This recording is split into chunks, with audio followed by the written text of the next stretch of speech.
إن الله وملائكته يصلون على النبي يا أيها الذين آمنوا صلوا عليه وسلموا تسليما اللهم صل على محمد وآل محمد. أعوذ بالله من الشيطان الرجيم. بسم الله الرحمن الرحيم. وبه نستعين وهو خير ناصر ومعين. والصلاة والسلام على أشرف الأنبياء والمرسلين حبيب إله العالمين سيدنا ونبينا ومولانا بالقاسم محمد. اللهم صل على محمد وآل محمد وعلى آله الطيبين الطاهرين المعصومين المظلومين المنتجبين المنتخبين الميامين سيما بقية الله في الأرضين الذين أذهب الله عنهم الرجس وطهرهم تطهيرا. اللهم صل على محمد وآل محمد. رحمة الله على محبيهم واللعنة الدائمة على أعدائهم أجمعين. شب جمعہ حاجات کی برابری کے لیے دعا امام زمانہ علیہ السلام. بسم اللہ الرحمن الرحیم.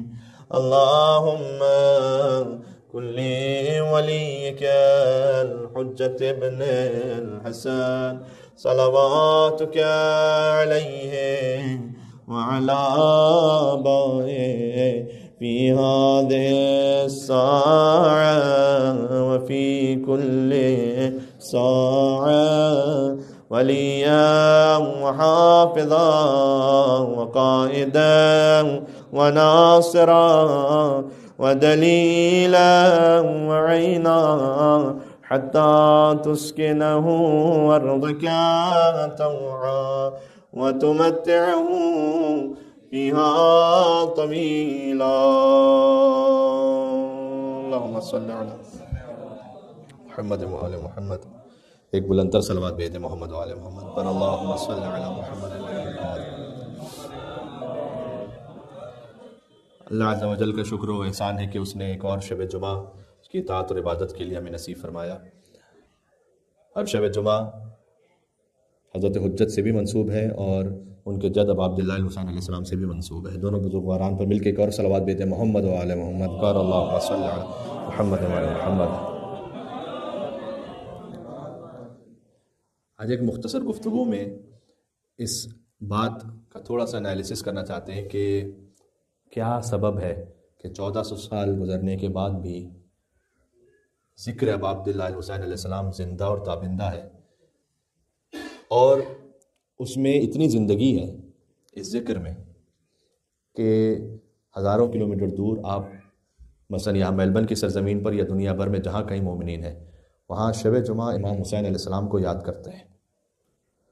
اس کی کیا وجہ ہے؟ کیوں؟ جبکہ ہمارا زمانی فاصلہ بھی ہے اور مکانی فاصلہ بھی ہے. ہم کربلا سے بظاہر دور بھی ہیں فزیکلی اور زمانے کے اعتبار سے بھی 1400 سال پہلے امام حسین علیہ السلام کی شہادت ہے. اس کے باوجود بھی وہ کون سے عوامل ہیں کہ جن کی بنیاد پر آج تک ابا عبداللہ الحسین علیہ السلام کا ذکر ایسے زندہ ہے کہ حسین دیکھیں شہید زندہ ہے لیکن امام حسین شہید نہیں ہے، سید الشہداء ہے اور سید الشہداء ہونے کے ساتھ ساتھ ان کا ذکر بھی زندہ ہے.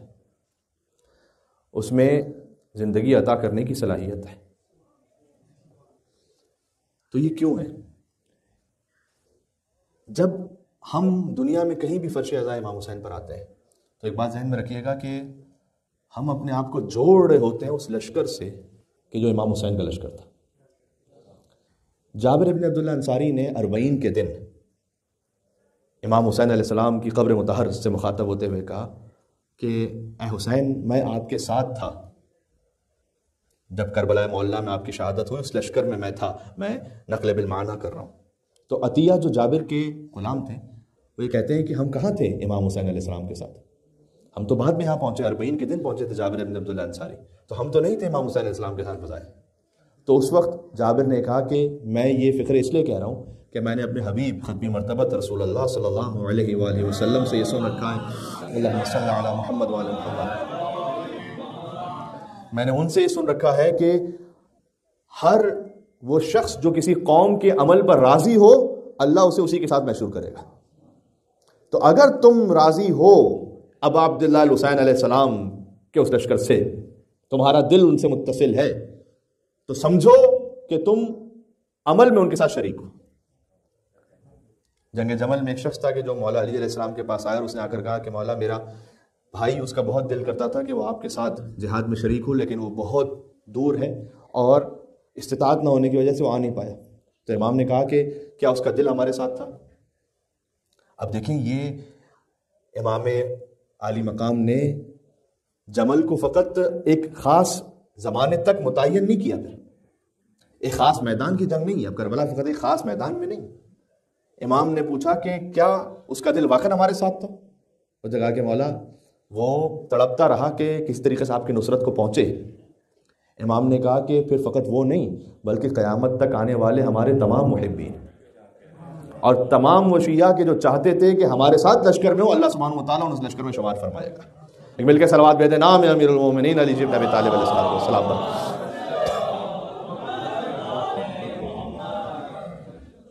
تو آپ کا یہاں پر فرش اعظم پہ آ کے بیٹھنا یہ معمولی فیل نہیں ہے کوئی۔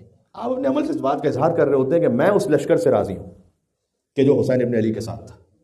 انی سلم لمن سالمکم وحرب لمن حاربکم کا اعلان ہے آپ کا فرش اعظم پہ بیٹھنا۔ اور ہمارے یہاں تو اس کی اتنی اہمیت ہے، بالخصوص شب جمعہ کوئی اپنے آپ کو امام حسین السلام سے متصل کر سکے، جہاں انبیاء تشریف لا رہے ہیں اور ملائکہ تشریف لا رہے ہیں اور اولیاء تشریف لا رہے ہیں، اور ایک روایت کے مطابق خود حضرت سیدہ کونین فاطمہ الزہرا سلام اللہ علیہا وہاں پر موجود ہیں۔ اللہم صلی علی محمد و علی محمد۔ بعض ملائکہ ایسے ہیں روایت کے مطابق کہ وہ قیامت تک میں فقط ایک بار انہیں باری ملے گی کہ وہ کربلا معلیٰ پہنچے۔ یعنی اتنے ملائکہ ہیں کہ وہ چاہتے ہیں کہ وہ شب جمعہ کربلا میں امام حسین علیہ السلام کے در پہ پہنچیں کہ قیامت تک فقط ایک مرتبہ باری آئے گی۔ تو ہمارا یہاں پر امام حسین کی درگاہ پر پہنچ کر اپنے آپ کو جوڑنا ان سے اس بات کا اعلان ہے کہ انی سلم لمن سالمکم وحرب لمن حاربکم۔ اب اور فرما رہے ہیں اب جس موضوع پہ میں بات کرنا چاہتا تھا وہ موضوع طولانی بھی ہے بہت، لیکن میں چاہتا ہوں کہ آج مختصر وقت میں اسے آپ کی خدمت میں کچھ پوائنٹس پیش کر دوں۔ کیا سبب ہے کہ اللہ سبحانہ و تعالیٰ نے امام حسین علیہ السلام کے ذکر کو آج تک زندہ رکھا ہے؟ شہید بہت سے آئے، واقعات بہت سے ہوئے، ظلم بہت سے ہوئے، اگرچہ کہ یہ ہے کہ لا یوم کیومک یا ابا عبداللہ، جیسے عاشور کا دن ہے ویسے کوئی دن نہیں۔ تو کیا سبب ہے کہ اللہ سبحانہ و تعالیٰ نے ذکر کو زندہ رکھا؟ اس میں کیا ایسی تاثیر ہے کہ کربلا کی تاثیر آج تک جاری ہے؟ اس میں سب سے پہلی جو شے ہے، جو مؤثر ہے، وہ خود ارادہ پروردگار ہے، اللہ سبحانہ و تعالیٰ کا ارادہ ہے۔ دیکھیں اللہ سبحانہ و تعالیٰ نے قرآن میں جو کہا سورہ ابراہیم کی آیت ہے کہ ربنا انی اسکنت من ذریتی بواد غیر ذی زرع، حضرت ابراہیم علیہ السلام کہتے ہیں کہ پروردگار میں اپنی ذریت میں سے بعض کو چھوڑ کر جا رہا ہوں ایک ایسی وادی میں کہ جہاں پر کوئی زراعت نہیں ہے۔ حضرت ابراہیم علیہ السلام مکہ میں چھوڑ کر گئے حضرت ہاجرہ کو اور بالکل کم سن حضرت اسماعیل کو۔ کیوں؟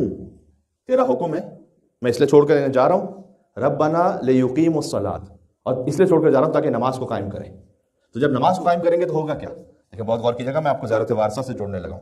فَاجْعَلْ أَفْئِدَةً مِّنَ النَّاسِ تَهْوِي إِلَيْهِمْ، تو پس پروردگار ان کو جو میں چھوڑ کر جا رہا ہوں اس مقام پر، تو لوگوں کے دلوں کو میری آل اور اولاد کی طرف موڑ دے تو۔ یہ حضرت ابراہیم علیہ السلام نے دعا فرمائی تھی، اب غور فرما رہے ہیں۔ اچھا، یہاں پر مفسرین نے لکھا ہے کہ فَاجْعَلْ، یہ جو فا ہے نا، فا کے کئی مطلب ہیں عربی زبان میں، ایک بلا فصل کا مطلب ہے من کنت مولا فہذا علی المولا، ایک نتیجے کا مطلب ہے، ایک بات جو کہی گئی اس کا نتیجہ کیا ہے؟ ربنا لیقیموا الصلاۃ، پروردگار میں نے اس لیے چھوڑ کر جا رہا ہوں تیرے حکم سے تاکہ نماز پڑھے نہیں، فقط نماز کو قائم کرے۔ فَاجْعَلْ أَفْئِدَةً مِّنَ النَّاسِ تَهْوِي إِلَيْهِمْ، تو بس جب یہ نماز کو قائم کر لیں گے تو اس کا نتیجہ یہ نکلے گا کہ تو لوگوں کے دلوں کو ان کی طرف موڑ دے گا۔ ابراہیم علیہ السلام کی نسل میں کس نے سب سے زیادہ نماز کو قائم کی ہے؟ اشہد انک قد اقمت الصلاۃ وآتیت الزکوٰۃ، یہ ہے اب عبداللہ بن علیہ السلام کی زیارت۔ لہٰذا اللہ سبحانہ و تعالیٰ نے قرآن میں اس کو بیان کیا ہوا تھا کہ دیکھو جو میری نماز کو قائم کرے گا میں لوگوں کے دلوں کو اس کی طرف موڑ دوں گا، اور اس کا سب سے عالی مصداق خود اب عبداللہ بن علیہ السلام ہے۔ لہٰذا اللہ سبحانہ و تعالیٰ نے آج تک لوگوں کے دلوں کو جوڑ کے رکھا ہوا ہے، موڑ کے رکھا ہوا ہے عبداللہ بن السلام کی طرف۔ ٹھیک، اچھا یہاں فَاجْعَلْ أَفْئِدَةً مِّنَ النَّاسِ تَهْوِي إِلَيْهِمْ، امام محمد باقر علیہ السلام کی ایک روایت ہے، اللہم صلی علی محمد وعلی محمد، کہ قتادہ کے جو صدر اسلام کے بڑے مشہور مفسر سمجھے جاتے ہیں، امام علیہ السلام نے پوچھا تھا کہ اس آیت کا مطلب کیا ہے، اور جب قتادہ نے اس کو بیان کیا کہ ابراہیم علیہ السلام کی ایک دعا تھی اور وہ ابراہیم علیہ السلام کی دعا اسماعیل کے لیے تھی، امام نے کہا کہ وہ دعا اسماعیل کی نقل بالمعنی کر رہا ہوں کہ وہی حق، تو نے کیا فقط اس ابراہیم کی دعا کو اسماعیل تک سمجھ کر رکھا ہوا ہے؟ آج ہم اس دعا میں شامل ہیں، کہ امام نے کہا کہ اللہ سبحانہ و تعالیٰ نے لوگوں کے دلوں کو ہماری طرف موڑا ہوا ہے، لوگوں کے دل ہماری طرف مائل ہے. بات ہے. تو بلکہ ایک روایت تو اس طرح سے بھی ہے کہ جب تم کعبے کی طرف رخ کر کے نماز پڑھتے ہو تو بظاہر کعبے کی طرف رخ کرتے ہو، لیکن جو روح ہے نماز ہے وہ ولایت علی ابن ابی طالب ہے، تمہارا رخ اس طرف ہوتا ہے. اللہ اکبر.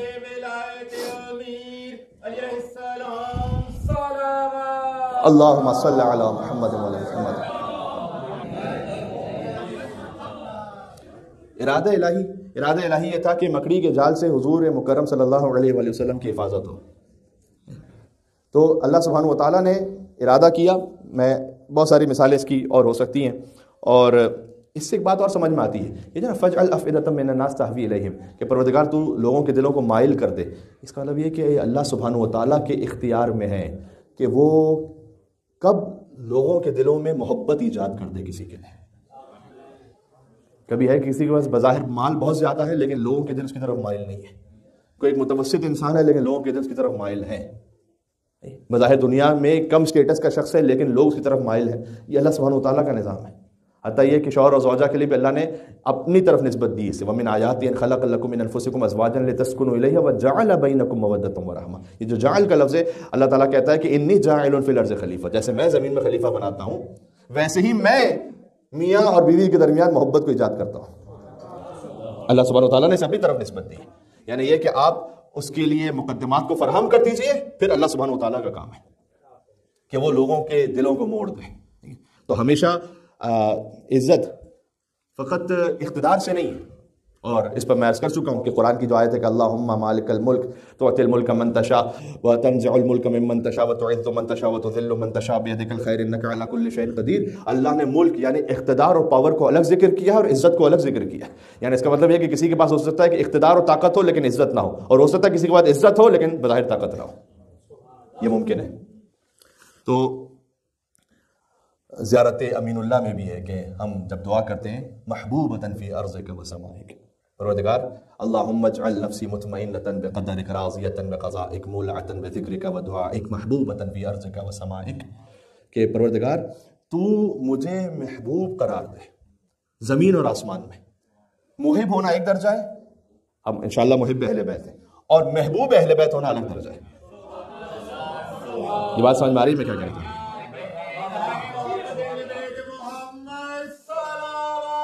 اللہم صلی علی محمد. محب اہل بیت تو انشاءاللہ ہم سب ہیں، لیکن ضروری نہیں کہ سب محبوب اہل بیت بھی ہوں. محب اہل بیت یعنی کہ ہم اہل بیت سے محبت کرتے ہیں، محبوب اہل بیت یعنی اہل بیت ہم سے محبت کرتے ہیں. یہ الگ درجہ ہے. محبوبۃ فی ارضک و سمائک، پروردگار تو اپنی زمین اور اپنے آسمان میں مجھے محبوب بنا دے. یہ جو علی بن ابی طالب علیہ السلام کے لیے حضور مکرم نے فرمایا تھا جب خیبر میں علم دیا تھا، لَأُوتِيَنَّ الرَّأْيَةَ غَدًا رَجُلًا كَرَّارًا غَيْرَ فَرَّارٍ يُحِبُّ اللَّهَ وَرَسُولُهُ وَيُحِبُّهُ اللَّهُ وَرَسُولُهُ. یعنی پروردگار میں علم اسے دوں گا کہ جو اللہ اور اس کے رسول کا محب بھی ہوگا، اللہ اس کے رسول کا محبوب بھی ہوگا. یہ امیر المومنین کو سند دی تھی. اور ہمارے تو اللہ سبحانہ و تعالیٰ کا ارادہ تھا کہ اب آپ علیہ السلام کا ذکر وہ زندہ رکھے گا. پہلی بات تو یہ ہے. تو اللہ نے ارادہ کیا. حضرت موسیٰ علیہ السلام چاہے وہ شیرخارگی کے عالم میں صندوقچے میں ہوں گے اور پانی میں بہا دیے جائیں گے تب بھی اللہ وہاں حفاظت کرے گا ان کی. اور اللہ ہی کا ارادہ ہے کہ نوح علیہ السلام کا بیٹا چاہے وہ پہاڑ کی بلندی پر بھی چڑھ جائے گا لیکن دریا کی موج اسے لے کر ہلاک کرے گی. یہ اللہ کا ارادہ ہے. ایک ارادہ اللہ کا وہ ہے کہ جو آپ سب کو یاد ہے، جو چادر کے نیچے ہوا، انما یرید اللہ لیذھب عنکم الرجس اہل البیت ویطہرکم تطہیرا. اللہم صل علی محمد. سبحان اللہ. اللہ کا ارادہ ہے کہ وہ ہر رجس کو دور رکھے گا اہل بیت علیہ السلام سے. ارادہ الہی. یہ یرید کا لفظ انما یرید اللہ. ایک اور ارادہ الہی ہے کہ جو متحقق ہوگا. اللہ جانے اللہ کی کب مشیت ہے، لیکن دعا اللہ سبحانہ وتعالیٰ سے کہ جب بھی وہ ارادہ الہی متحقق ہو تو ہم وہ ارادہ دیکھ سکیں. اور اس کا ذکر قرآن میں سورہ قصص میں وَنُرِيدُ أَن نَّمُنَّ عَلَى الَّذِينَ اسْتُضْعِفُوا فِي الْأَرْضِ وَنَجْعَلَهُمْ أَئِمَّةً وَنَجْعَلَهُمُ الْوَارِثِينَ، کہ ہمارا ارادہ یہ ہے کہ ایک دن آئے گا کہ ہم احسان کریں گے کچھ لوگوں پر کہ جنہیں ضعیف بنا دیا گیا ہم انہی کو زمین کا وارث بنائیں گے. یہ امام علیہ السلام نے فرمایا ظہور امام زمانہ عجل اللہ تعالیٰ فرجہ شریف کے بارے میں آیت ہے، اور اللہ کا ارادہ یہ ہے کہ وہ حضرت مہدی کو زمین کا وارث بنائے گا۔ کاش ہم اس ارادہ الہی کو اپنی ان گنہگار آنکھوں سے دیکھ سکیں انشاءاللہ۔ سبحان اللہ۔ اللہم صلی علی محمد وعلی محمد۔ گفتگو اس بات پر ہو رہی ہے کہ آج 1400 سال بعد شب جمعہ کیوں ہمارا دل تڑپتا ہے اس بات پر کہ ہم اپنے آپ کو جوڑیں امام حسین علیہ السلام سے۔ وجہ کیا اس کی؟ ایک ہے ارادہ الہی کا، اللہ تعالیٰ نے ارادہ کیا ہے۔ دوسرا اس میں جو اہم ترین نقطہ ہے وہ ہے خلوص امام حسین علیہ السلام۔ اب عبداللہ حسین علیہ السلام جس خلوص کی منزل پر تھے نا، کل من علیہا فان ویبقی وجہ ربک ذو الجلال والاکرام، ہر شے کو فنا ہے فقط ویبقی وجہ ربک، اللہ کا وجہ باقی رہے گا، جو کام اللہ کے لیے کیا وہ باقی رہے گا۔ 5 روٹیاں دیں سیدہ سلام اللہ علیہ نے، نہ کسی اخبار نویس کو بلایا ہے، نہ کوئی کالم لکھنے والا ہے، نہ کوئی تصویر بنانے والا ہے، نہ کوئی آگے پہنچانے والا ہے، نہ کوئی فارورڈ کرنے والا ہے۔ اللہ سبحانہ و تعالیٰ کی مشیت یہ ہے کہ یہ 5 روٹیاں قیامت تک کے لیے زندہ رہیں گی قرآن میں، لہٰذا 18 آیتیں سورہ العطا میں نازل کی ہیں فاطمہ کے گھر کی عظمت پر۔ یہ ہے خلوص، بات سمجھ میں آ رہی ہے؟ تو اللہ نے کہا وَيَبْقَى وَجْهُ رَبِّكَ ذُو الْجَلَالِ وَالْإِكْرَامِ، اللہ اپنا وجہ باقی رکھے گا، یعنی جو کچھ اللہ سبحانہ و تعالیٰ کی خاطر کیا اللہ سے باقی رکھے گا۔ بات واضح ہے؟ سبحان اللہ۔ ایک مسجد تھی، مسجد قباء، والا مسجد اسست علی التقوی، وہ مسجد بنی تھی تقوی کی بنیاد پر، اللہ تعالیٰ نے قرآن میں کہا 12 نمازی تھے اس میں،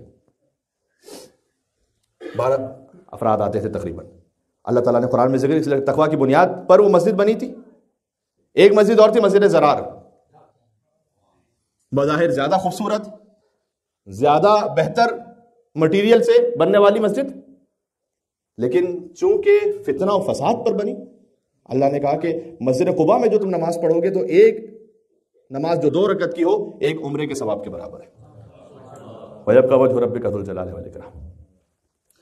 اب عبداللہ حسین صبح عاشور کہتے ہیں کہ الہی انت ثقتی فی کل حال وانت رجائی فی کل کرب، پروردگار تو ہی تو میرا آسرا اور بھروسہ ہے ہر حالت میں، تو وانت رجائی فی کل کرب یا من اسمہ دوا و ذکرہ شفا، ارحم من رأس مالہ الرجا و سلاحہ البکا، پروردگار اس پر رحم کر کے جس کی واحد امید گریہ ازاری ہے۔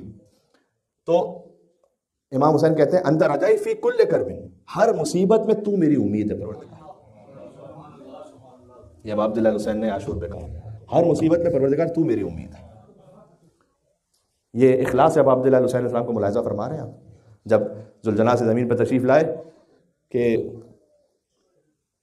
بسم اللہ و باللہ وفی سبیل اللہ وعلی ملت رسول اللہ، سجدہ آخر میں سر بریدہ۔ اب عبداللہ حسین السلام اس کیفیت میں رضن بقضائک و تسلیما لامرک، امام حسین علیہ السلام کا خلوص، اللہ نے پھر ارادہ کیا کہ یہ ذکر امام حسین رہے گا۔ سبحان اللہ۔ وقت رخصت امام حسین علیہ السلام فرماتے تھے وَاعْلَمُوا أَنَّ اللَّهَ حَافِظَكُمْ وَحَامِيَكُمْ، کہ مستورات اہل بیت سے فرماتے تھے کہ میں جا رہا ہوں اب مردوں میں سوائے امام زین العابدین علیہ السلام کے کو نہیں بچاتا، کہا لیکن یاد رکھو کہ اللہ تمہاری حفاظت کرے گا، اللہ تمہاری حمایت کرے گا۔ یہ عجب خلوص ہے اب عبداللہ حسین السلام کی اس معراج پر ہے کہ یہ ہمارے لیے راہ ہے، ٹھیک ہے، سیکھنے کی باتیں ہیں یہ۔ سبحان اللہ۔ تیسری وجہ آج تک کربلا کی زندہ رہ جانے کی وہ ہے کربلا کی جامعیت۔ آپ کو جو درس چاہیے وہ آپ کو ملے گا یہاں سے۔ حور علیہ السلام بھی یہاں پر ہے کہ وقت آخر اگر کسی کو توبہ کرنی اور آنا ہے در خدا پر۔ جون سیاپوس غلام، یہ درس بھی یہاں پر موجود ہے کہ اب عبداللہ علیہ السلام خود پہنچے جون کے لاشے پر۔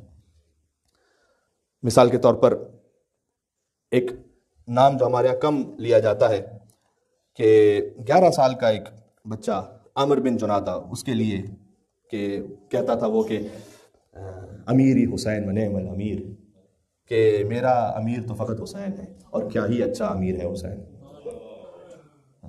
تو 11 سال کے بچے کی وہاں پر درس اور اس کے لیے سبق ایک موجود ہے۔ اگر آج کا کوئی نوجوان ہے، یعنی آپ کربلا سے دیکھیں تو ایثار بھی ہے وہاں پر، ایقان بھی ہے وہاں، عبادت بھی ہے، قرآن بھی ہے، نماز بھی ہے، صلہ رحمی بھی ہے، کیا نہیں ہے وہاں پر؟ تو اس کی جامعیت ایک آج تک اس میں تنوع اتنا ہے اور اس کی جامعیت اتنی ہے کہ 14 سال گزرنے کے بعد بھی جو مداح ہیں، جو شعراء ہیں، جو خطباء ہیں، وہ کہہ رہے ہیں کربلا کے بارے میں، اور یہ ہے کہ ایک ایسا بحر بے قرار ہے کہ اس میں کبھی اختتام نہیں ہے۔ کاش پتہ نہیں کبھی کوئی اسٹیٹسٹکس ہو پائے کہ کون کون ہے کہ جو امام حسین علیہ السلام کا ذکر سن کے منقلب ہوا۔ ایک رائٹر ہے ادریس مغربی، اس نے کتاب لکھی المتحولون، یعنی پلٹ جانے والے، کتاب کا نام یہ رکھا، اور 10 جلدی کتاب لکھی، اور پھر ایک کتاب لکھی جس کا موضوع رکھا کہ امام حسین نے مجھے شیعہ کیا۔ تو اللہ جانے اس متحولون نے جو 10 جلدی کتاب لکھی پلٹ جانے والے، اس میں انہوں نے واقعات فقط لکھے ہیں ان لوگوں کے کہ جو ذکر امام حسین علیہ السلام سن کر منقلب ہوئے اور پلٹ گئے۔ مجھ سے کسی نے کہا تھا کہ چند سالوں قبل کی بات ہے، ساؤتھ افریقہ میں وہ 40 کی مناسبت سے جو ویڈیوز ہوتی ہیں اسے دیکھ رہے تھے، تو کسی ساؤتھ افریقن بزنس مین تھے، مسلمان بھی نہیں تھے، وہ اتنے زیادہ کوئی مذہبی بھی نہیں تھے، انہوں نے کہا کہ یہ اتنا بڑا اجتماع کہاں ہے؟ کربلا میں۔ کہا وہاں گرمی بہت زیادہ ہوتی ہے۔ جی۔ اب ان کا بزنس تھا پانی کا، واٹر فلٹر مشینیں ہوتی ہیں، جو سسٹم ہوتا ہے۔ انہوں نے کہا کہ اچھا، بزنس کی بڑی اچھی جگہ ہے، کوئی اہتمام ہو سکتا ہے۔ تو بہرحال کہیں نہ کہیں سے کچھ کنیکشنز بنے، تو وہ بزنس کی نیت سے آئے ساؤتھ افریقہ سے کہ اربعین پر بہت زیادہ پانی کی ضرورت ہوگی تو یہاں سیل کریں گے۔ تو کہتے ہیں کچھ سالوں بعد، کم از کم 1-2 سال بعد، پھر میرا اسے ای میل پہ جو رابطہ رہتا تھا تو بات ہوئی، تو میں نے کہا کہ بھائی کیا ہوا آپ کا بزنس وغیرہ؟ تو اس نے کہا کہ گیا تو تھا پانی بیچنے کے لیے، لیکن حسین کے نام پر پانی نے مجھے خرید لیا۔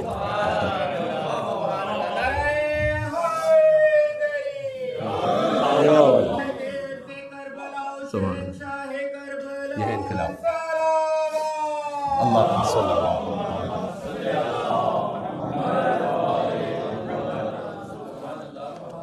تو کہاں اس کے اسٹیٹسٹکس؟ کوئی نہیں بتا سکتا کہ اس میں کتنے لوگ ہیں کہ جو امام حسین السلام کے نام پہ منقلب ہوئے ہیں، چاہے وہ عراق میں ایک چھوٹا بچہ ہو کہ جو زواروں کو پانی پلا رہا ہو، یا یہاں مثال کے طور پر مجلس اعضاء امام حسین السلام میں چھوٹے چھوٹے بچے اور دوسرے والنٹیئرز ہیں کہ جو عزاداروں کی خدمت کر رہا ہو، ہر ایک کی انسپریشن تو وہی امام حسین علیہ السلام ہے نا۔ اور کیا؟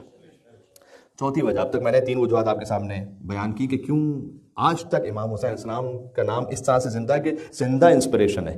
پہلا ارادہ الہی، دوسرا اخلاص اب عبداللہ الحسین، تیسرا جامعیت کربلا، اور چوتھا اہتمام اہل بیت اطہار علیہ السلام۔ اہتمام خاص الخاص اہل بیت کا اہتمام تھا یہ۔ اس اہتمام میں کم از کم 5 مجالس ہو سکتی ہیں۔ سب سے پہلے کہ گریہ کی اہل بیت نے اس اہتمام سے کہ یہ گریہ منتقل ہوتا رہے اور اس گریہ کے ذریعے سے کربلا کا میسج زندہ رہے، اس گریہ کو ہرگز نہ چھوڑے۔ امام سجاد علیہ السلام 35 سال تک بھی عباس کے بیٹے کو دیکھتے ہیں اور روتے ہیں۔ مولا آپ کیوں گریہ فرما رہے ہیں؟ کہا یہ ابوالفضل عباس کا بیٹا آ رہا ہے۔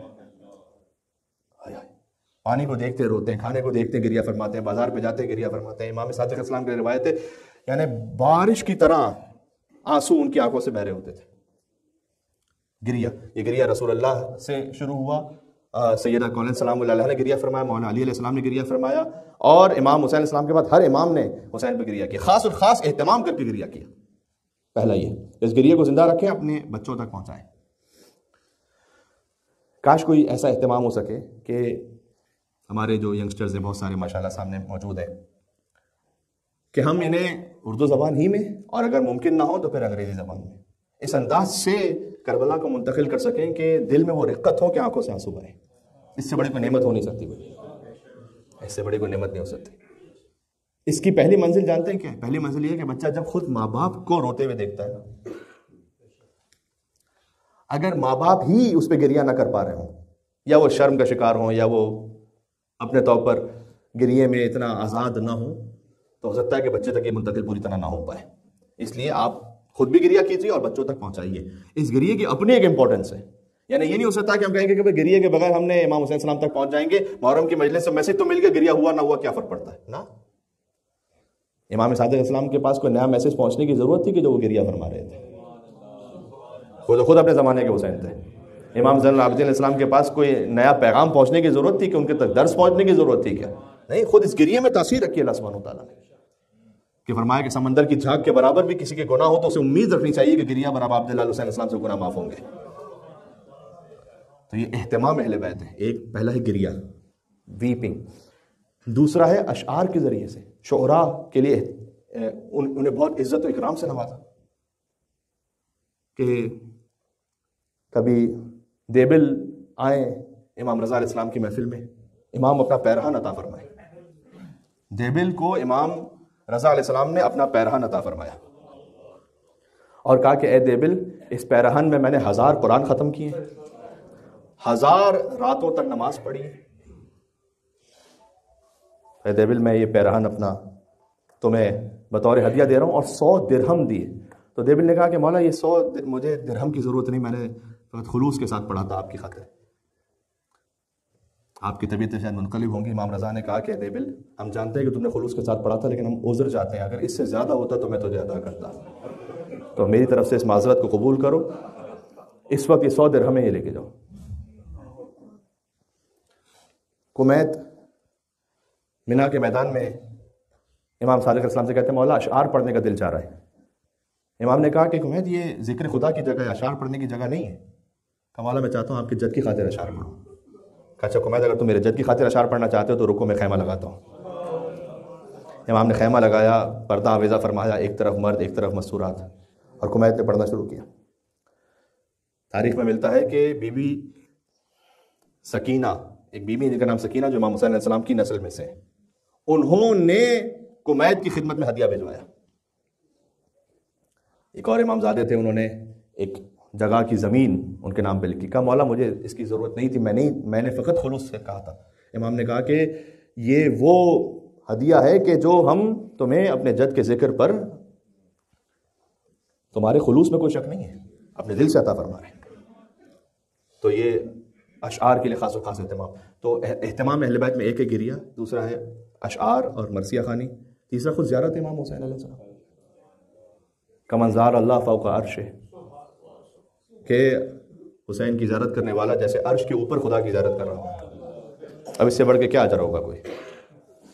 اور کیا کوئی ایک زیارت، 2 زیارت، 5 زیارتیں؟ نہ، ایک سلسلہ ہے پورا۔ ایک کتاب ہے کامل الزیارات، جو کافی معروف بھی ہو گئی اب، چونکہ اس کا ٹرانسلیشن بھی ہو چکا ہے، اور کامل الزیارات ہماری معتبر ترین کتابوں میں سے ایک زیارت ہے، ایک کتاب ہے۔ کامل الزیارات میں جو عربک ورژن میرے پاس ہے اس پہ تقریباً 306 پیجز ہیں۔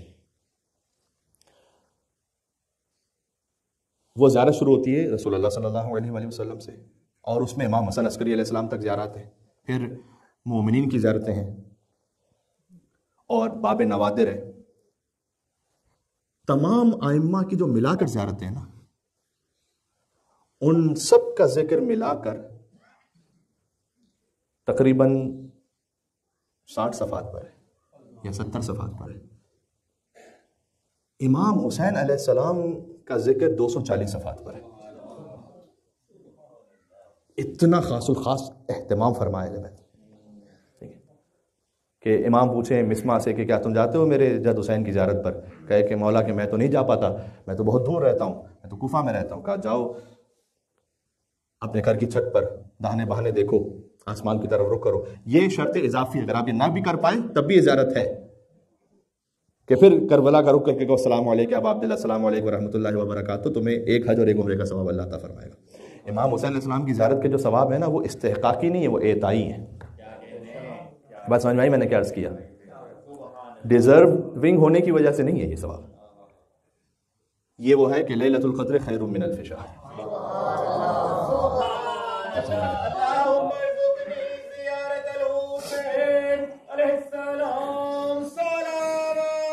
اللہم صل علی محمد وعلی محمد۔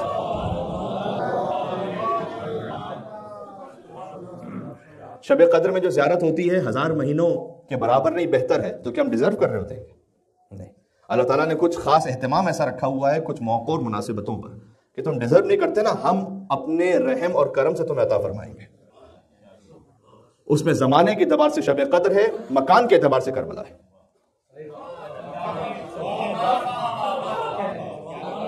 کیا سمجھ آ رہی ہے؟ ایک مل کے سلوات میں دینا امام حسین علیہ السلام، اللہم صل علی محمد وعلی محمد۔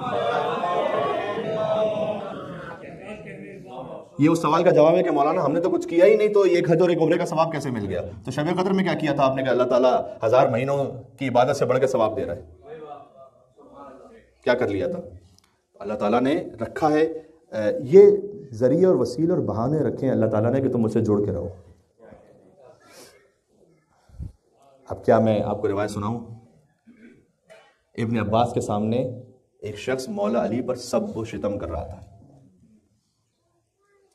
ابن عباس نے کہا کہ خدا کی لعنت ہو اس پر جو اللہ پر سب و شتم کرے۔ کہ ابن عباس تم نے غلط سمجھا ہے، ہم اللہ پہ سب و شتم نہیں کریں۔ کہ خدا کی لعنت اس پر جو رسول اللہ پر سب و شتم کرے۔ کہ تمہیں غلط فہمی ہوئی ہے کہ ہم رسول اللہ پہ سب و شتم نہیں کریں۔ کہ خدا کی لعنت اس پر کہ جو امیر المومنین علی بن ابی طالب پر سب و شتم کرے۔ کہاں اب تم صحیح سمجھو، ہم علی پر سب و شتم کر رہے تھے۔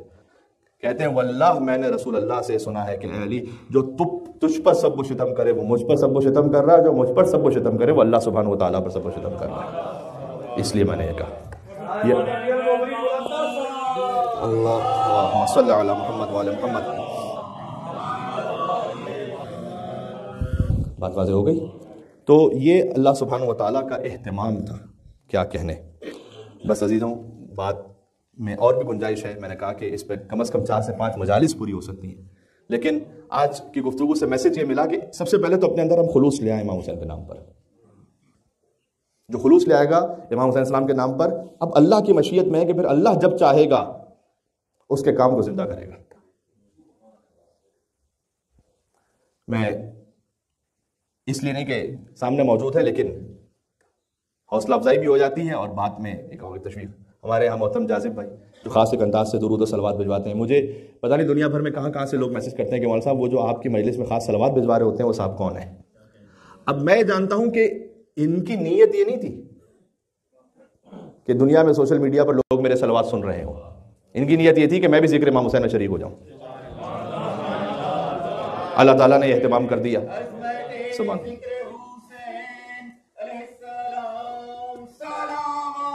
اللہم صلی علی محمد وآل محمد۔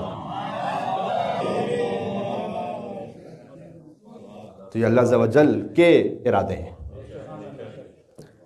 تو ارادہ پروردگار، خلوص امام حسین، جامعیت کربلا، اہتمام اہل بیت، یہ 4 چیزوں کی وجہ سے آج آپ یہاں موجود ہیں 1400 سال بعد میلبرن کی سرزمین پر، فرش ازا پر، اور اپنے آپ کو ویسے ہی جوڑ کے متصل پاتے ہیں۔ عزیزان گرامی میں کیا ذکر کروں، بس منزل مصائب پر چند فقرے اس شہید کے لیے کہ میں نے کہا جس سے بہت بڑا درس ملتا ہے کہ جسم کی رنگت کی حیثیت نہیں ہے۔ اب امام حسین علیہ السلام سے اجازت لے کر چلے ہیں جون۔ اب جب جون زمین کربلا پر گرے ہیں تو بس پکارا نہیں امام حسین کو، میں کہاں امام حسین کہاں؟ حسین کا مقام یہ ہے کہ وہ علی اکبر کے لاشے پر جائیں، وہ عباس کے لاشے پر جائیں، وہ اولاد عقیل کے لاشوں پر جائیں۔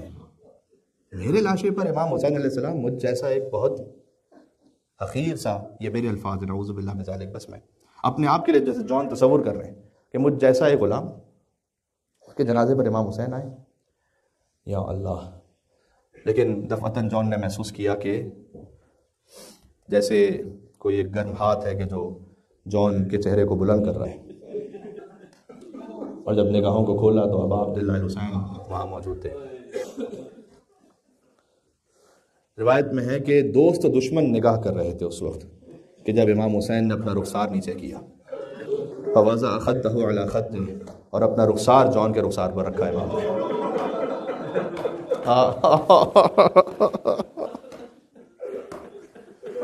گویا جون نے صدا دی کہ اے حبیب، اے مسلم، آج میں تم سے زیادہ افضل ہو گیا، آج فاطمہ زہرا کے لال کا رخسار میرے رخسار پر آ گیا۔ یہ 2 مرتبہ فقرہ ہے تاریخ میں، مقتل کربلا میں حسین نے جون کے رخسار پر اپنا رخسار رکھا، اور ایک جب کڑیاں جوان علی اکبر نے پکارا تو فرمایا وعلی الدنیا بعدک العفا، اے بیٹا آپ کے بعد دنیا کی زندگی پر خاک ہے۔ فوضع خدہ علی خدہ، اور اس کے بعد اپنا رخسار علی اکبر کے رخسار پر رکھا۔ اس وقت بس اکبر جان دینے کی منزل پر تھے۔ فرمایا لقد استرحت من ہم الدنیا، اے بیٹا آپ دنیا کے غموں سے آزاد ہو گئے۔ وبقی ابوک وحیدا فریدا غریبا، اور باپ بالکل تنہا رہ گیا، وحیدا فریدا غریبا۔ حسین کی اتنی غربت تھی کہ اکبر کے لاشیں کو ایک طرف رکھ کر، قاسم کے لاشیں کو ایک طرف رکھ کر درمیان میں بیٹھ جاتے تھے اور فرماتے تھے واہ غربتا،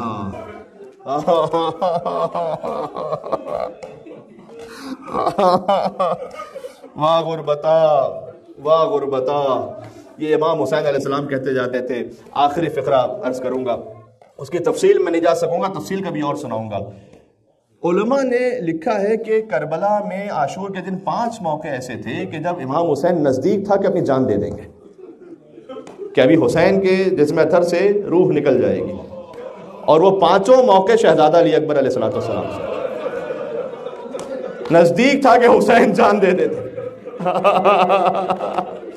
اس میں سے ایک موقع وہ تھا کہ جب حسین اکبر کے لاشیں کو خیمے میں لانا چاہتے تھے، بہت سخت ایسا لگتا تھا کہ بس ابھی حسین جان دے دیں گے، اگر زینب کی آواز نہ آتی تو جان دے دیتے در خیمہ پر۔ یا سیدہ زینب سلام اللہ علیہ، وَسَيَعْلَمُ الَّذِينَ ظَلَمُوا عَلَى مُحَمَّدٍ أَيَّامٌ قَلَبٍ يَنْقَلِبُونَ۔ پروردگار ہمیں کربلا سے متصل فرما دے، دنیا میں زیارت حسین، آخرت میں شفاعت حسین نصیب فرما دے۔ پروردگار حضرت جون علیہ السلام، آج دنیا میں کوئی بھی بڑے سے بڑا مرد تقلید ہو، عالم ہو، عارف ہو، وہ جون علیہ السلام کی قبر کے سامنے جہاں گنج شہیدہ ہیں، گویا کھڑے ہو کر یہ کہیں کہ بے ابی انتم و امی، میرے ماں باپ تم پر قربان ہو جائے، اور یوں کہیں کہ یا لیتنی کنت معکم فافوز معکم۔ آج بڑے سے بڑا عالم، فقیہ، مرجع تقلید یہ کہے کہ کاش میں ہوتا آپ کے ساتھ اے جون، تو میں آپ کی طرح کامیاب ہو جاتا۔ سبحان اللہ۔ اے پروردگار شہیدان کربلا سے ہمیں ملحق فرما دے، محمد اور آل محمد کے صدقہ حاضرین محفل جہاں جہاں تک مومنین سماعت فرما رہے ہیں ان کی حاجات کو پورا فرما، وسعت رزق عطا فرما، مریضوں کو امام موسیٰ کاظم علیہ السلام کے توسل سے شفاء کاملہ عاجلہ عنایت فرما، امام زمانہ علیہ السلام کے ظہور میں تعجیل فرما، ہمیں ان کے خادمین ناصرین میں قرار فرما۔ ربنا تقبل منا انک انت السمیع العلیم، بجائے محمد و آلہ الطیبین الطاہرین، اللہم صل علی محمد و آل محمد۔